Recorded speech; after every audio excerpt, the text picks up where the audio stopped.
আসসালামু আলাইকুম। রাতের শীর্ষ সংবাদে স্বাগত জানাচ্ছি আমি সুমনা সুমা। দৌলতদিয়া ঘাটে অর্ধ শতাধিক যাত্রী নিয়ে বাস নদীতে, 4 জনকে মৃত উদ্ধার, বহু হতাহতের শঙ্কা। স্বাধীনতার মূল লক্ষ্য সামনে রেখে আমাদের ঐক্যবদ্ধভাবে কাজ করতে হবে, প্রধানমন্ত্রী। যুক্তরাষ্ট্রের বিশেষ দূত চার্লস হার্ডারের সঙ্গে জোবাইদা রহমানের বৈঠক। সব বিশ্ববিদ্যালয়ে 60 দিনের মধ্যে ফ্রি ইন্টারনেট সুবিধা দেওয়ার নির্দেশ। রুহুল কুদ্দুস কাজলকে অ্যাটর্নি জেনারেল করে প্রজ্ঞাপন। গাইবান্ধায় ভাগে জমি কম পাওয়ায় বাবার কবর ভাঙচুর করল ছেলে। শিক্ষানবিশ 4 এএসপিকে চাকরি থেকে অপসারণ। পটুয়াখালীতে গণ অধিকার পরিষদের কেন্দ্রীয় নেতার বিয়েতে জ্বালানি তেল উপহার। 2027 সাল থেকে এসএসসি পরীক্ষার বিষয় কমানোর কথা ভাবছে সরকার। ফরিদপুরে এমপি প্রার্থী বড় ভাইয়ের গুলিতে প্রাণ গেল ছোট ভাইয়ের। 12 জেলায় ঝোড়ো হাওয়া সহ বজ্রবৃষ্টির পূর্বাভাস। যুক্তরাষ্ট্রের আলোচনা কূটনীতির নামে চরম বিশ্বাসঘাতকতা, ইরানের পররাষ্ট্র মন্ত্রণালয়। আদালতের রায়ের পর ভারতে প্রথম পরোক্ষ মৃত্যু কার্যকর। শুনছিলেন শিরোনাম, এবার বিস্তারিত। রাজবাড়ীর গোয়ালন্দ উপজেলার দৌলতদিয়া ফেরিঘাটে নিয়ন্ত্রণ হারিয়ে সৌহার্দ্য পরিবহন নামের একটি যাত্রীবাহী বাস পদ্মা নদীতে ডুবে গেছে। বুধবার বিকেল 5টার দিকে 3 নং পল্টুনে এই ঘটনা ঘটে। এতে বেশ কিছু যাত্রী হতাহতের আশঙ্কা করা হচ্ছে। বিষয়টি নিশ্চিত করেছেন বিআইডব্লিউটিসির দৌলতদিয়া ঘাট শাখার ব্যবস্থাপক মোহাম্মদ সালাউদ্দিন। জানা গেছে, ডুবে যাওয়া বাসে অন্তত অর্ধ শতাধিক যাত্রী ছিলেন। ঘটনার খবর পেয়ে ফায়ার সার্ভিসের ডুবুরি দল প্রচেষ্টা চালিয়ে 17 জনকে উদ্ধার করেছেন। এ ঘটনায় 4 জনের মৃত্যু হয়েছে বলে জানিয়েছেন স্থানীয়রা। তারা বলছেন, এখন পর্যন্ত 4 জনকে মৃত অবস্থায় উদ্ধার করা হয়েছে। গুরুতর আহত অবস্থায় 7 জনকে গোয়ালন্দ উপজেলা স্বাস্থ্য কমপ্লেক্সে পাঠানো হয়, বাকিরা নিখোঁজ। জানা গেছে, বাসটিতে 56 জন যাত্রী ছিল, যাদের বেশিরভাগই ঈদের ছুটি শেষে কর্মস্থলে ফিরছিলেন। স্বাধীনতার মূল লক্ষ্য সামনে রেখে দেশবাসীকে ঐক্যবদ্ধভাবে কাজ করার আহ্বান জানিয়েছেন প্রধানমন্ত্রী তারেক রহমান। মহান স্বাধীনতা দিবস উপলক্ষে বুধবার নিজের ভেরিফাইড ফেসবুক প্রোফাইলে দেশবাসীর জন্য দেওয়া এক বাণীতে এই আহ্বান জানান তিনি।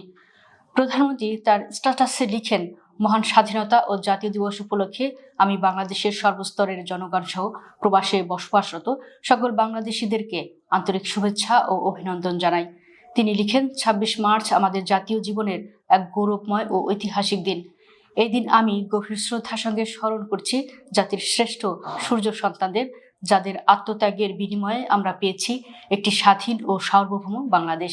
একই সঙ্গে আমি মহান মুক্তিযুদ্ধে অংশগ্রহণকারী বীর মুক্তিযোদ্ধা, নির্যাতিতা মা বোন ও স্বাধীনতা সংগ্রামে আত্মনিবেদিত সকলকে গভীর কৃতজ্ঞতার সঙ্গে স্মরণ করছি এবং সকল শহীদদের বিদেহী আত্মার মাগফিরাত কামনা করছি।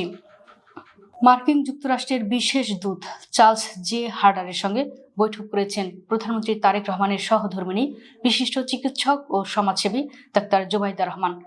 মঙ্গলবার যুক্তরাষ্ট্রের রাজধানী ওয়াশিংটন ডিসিতে মার্কিন পররাষ্ট্র দপ্তরে অনুষ্ঠিত fostering the future together global coalition সামিটের ফাঁকে বৈঠকটি অনুষ্ঠিত হয়। জানা যায়, বৈঠকে ভবিষ্যৎ প্রজন্মের উন্নয়ন, শিশুদের নিরাপদ ও স্বাস্থ্যসম্মত পরিবেশ নিশ্চিতকরণ এবং শিক্ষা ও জনস্বাস্থ্য খাতে টেকসই অগ্রগতির বিভিন্ন দিক নিয়ে আলোচনা হয়। একই সঙ্গে পরিবার ভিত্তিক সহায়তা কর্মসূচি, শিশুদের পুষ্টি ও মানসিক বিকাশ এবং অন্তর্ভুক্তিমূলক সমাজ গঠনে পারস্পরিক সহযোগিতার উপর বিশেষভাবে গুরুত্বারোপ করা হয়।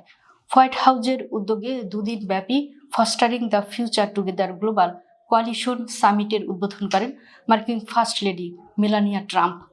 যুক্তরাষ্ট্রের পররাষ্ট্র দপ্তরে 2 দিন ব্যাপী সম্মেলনে বিশ্বের 45টি দেশের সরকার ও রাষ্ট্রপ্রধানদের স্ত্রী, ফার্স্ট লেডি ও ফার্স্ট জেন্টেলম্যান এবং সমমর্যাদার নেতাদের সঙ্গে যোগ দেন ডাক্তার জোবাইদা রহমান। দেশের সব পাবলিক ও প্রাইভেট বিশ্ববিদ্যালয়ের 60 কর্মদিবসের মধ্যে ফ্রি ওয়াইফাই সুবিধা নিশ্চিত করতে নির্দেশনা দিয়েছে বাংলাদেশ বিশ্ববিদ্যালয় মঞ্জুরি কমিশন। বুধবার কমিশনের সভাকক্ষে ইউজিসি চেয়ারম্যান ডক্টর মামুন আহমেদের সভাপতিত্বে অনুষ্ঠিত এক সভায় এ সিদ্ধান্ত নেওয়া হয়েছে। সংশ্লিষ্টরা জানান, বর্তমান সরকারের নির্বাচনী ইশতেহারে শিক্ষা খাতে ডিজিটাল সুবিধার সম্প্রসারণ, শিক্ষার্থীদের শিক্ষা ও গবেষণায় সহায়তা প্রদান এবং ডিজিটাল বৈষম্য হ্রাসে ফ্রি ওয়াইফাই চালুর যে অঙ্গীকার করা হয়েছে তারই অংশ হিসেবে এই উদ্যোগ নেওয়া হয়েছে।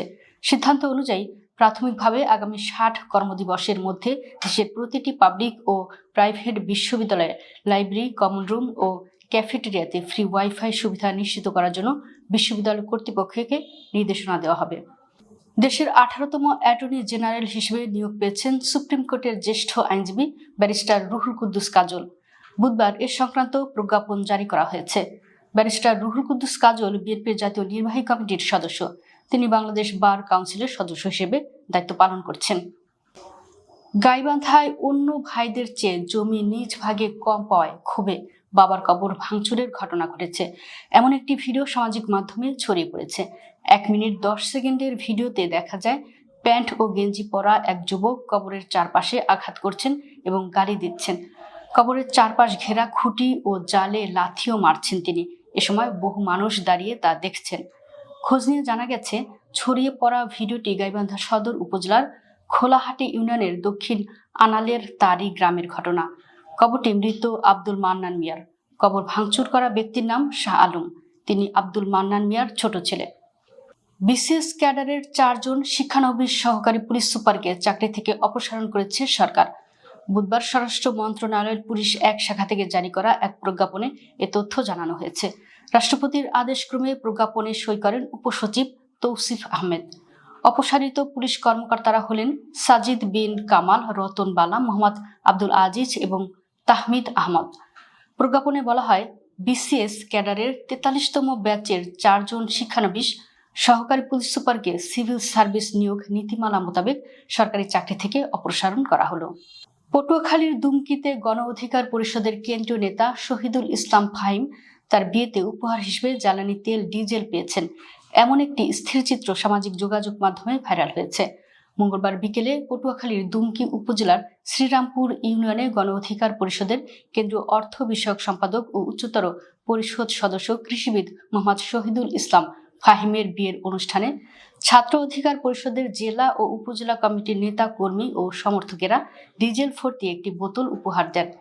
বিয়ে ঘিরে এই ব্যতিক্রমী উপহারটি আলোচনায় আসে একই দিন রাত 10টার দিকে গণ অধিকার পরিষদের পটুয়াখালী জেলা শাখার সিনিয়র সহসভাপতি আতিকুর রহমান সামাজিক যোগাযোগ মাধ্যম ফেসবুকে দেওয়া একটি পোস্টে দেন।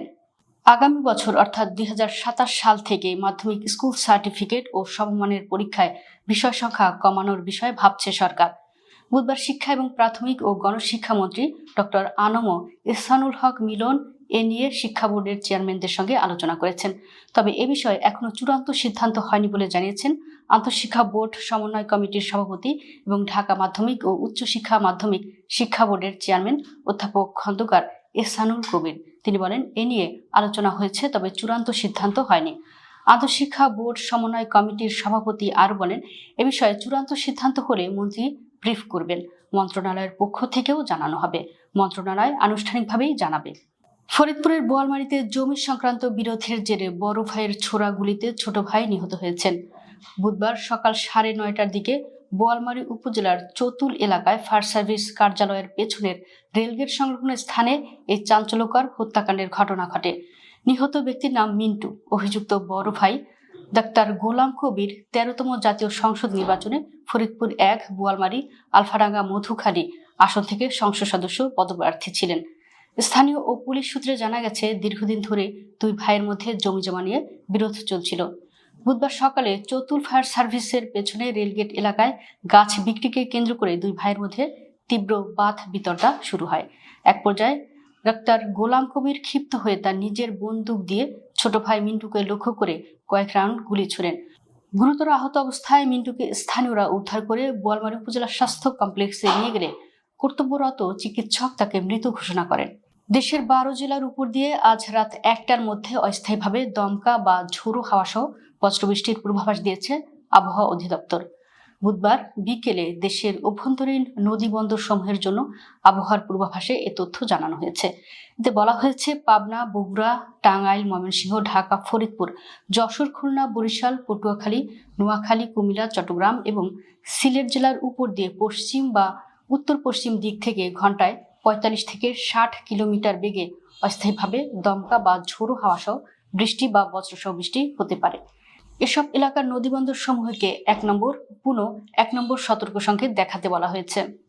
মার্কিন প্রেসিডেন্ট ডোনাল্ড ট্রাম্পের পক্ষ থেকে ইরানের সাথে ফলপ্রসূ আলোচনার যে দাবি করা হয়েছে তাকে স্রেফ ভিত্তিহীন ও মিথ্যা বলে উড়িয়ে দিয়েছে তেহরান।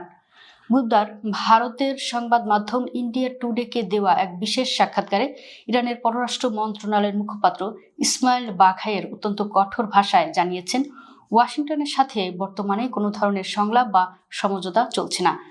ইসমাইল বাঘাই মার্কিন কূটনীতির তিক্ত অভিজ্ঞতার কথা স্মরণ করে বলেন, যুক্তরাষ্ট্রের সাথে আমাদের অভিজ্ঞতা অত্যন্ত ভয়াবহ ও বিপর্যয়কর। গত 9 মাসে আমরা যখনই পারমাণবিক ইস্যু সমাধানে আলোচনা টেবিলে বসেছি, ঠিক তখনই আমাদের উপর 2 বার বড় ধরনের হামলা চালানো হয়েছে।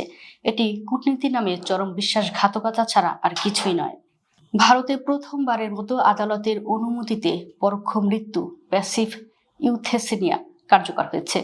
এতে দীর্ঘ 13 বছর কোমায় থাকা হরিশ রানা নামের 31 বছর বয়সী যুবকের মৃত্যু হয়েছে। মঙ্গলবার বিকেলে দিল্লির All India Institute of Medical সায়েন্সেসে হাসপাতালে তার মৃত্যু হয়। হাসপাতাল কর্তৃপক্ষ জানিয়েছে, লাইফ সাপোর্ট খুলে ফেলার পর তাকে প্যালিয়েটিভ কেয়ারে রাখা হয়েছিল। এর আগে হরিশের মা-বাবা সুপ্রিম কোর্টে আবেদন করলে 11 মার্চ আদালত তাকে মর্যাদার সঙ্গে মৃত্যুর অধিকার দেন। মৃত্যু কার্যকরের জন্য 14 মার্চ হরিশ রানাকে হাসপাতালে ভর্তি করা হয়। 2 দিন পর ধাপে ধাপে লাইফ সাপোর্ট সরানোর প্রক্রিয়া শুরু হয়। 11 দিনের মাথায় তিনি শেষ নিঃশ্বাস ত্যাগ করেন। দর্শক, ভিডিওটি শেষ পর্যন্ত দেখার জন্য আপনাকে অসংখ্য ধন্যবাদ। নিত্য নতুন ভিডিও পেতে আমাদের ইউটিউব চ্যানেলটি সাবস্ক্রাইব করুন এবং নিয়মিত নোটিফিকেশন পেতে বেল বাটনটি ক্লিক করুন। আমাদের ফেসবুক পেজটি ফলো করুন। এছাড়াও আমাদের ভিডিও লাইক, কমেন্ট ও শেয়ার করুন। আল্লাহ হাফেজ।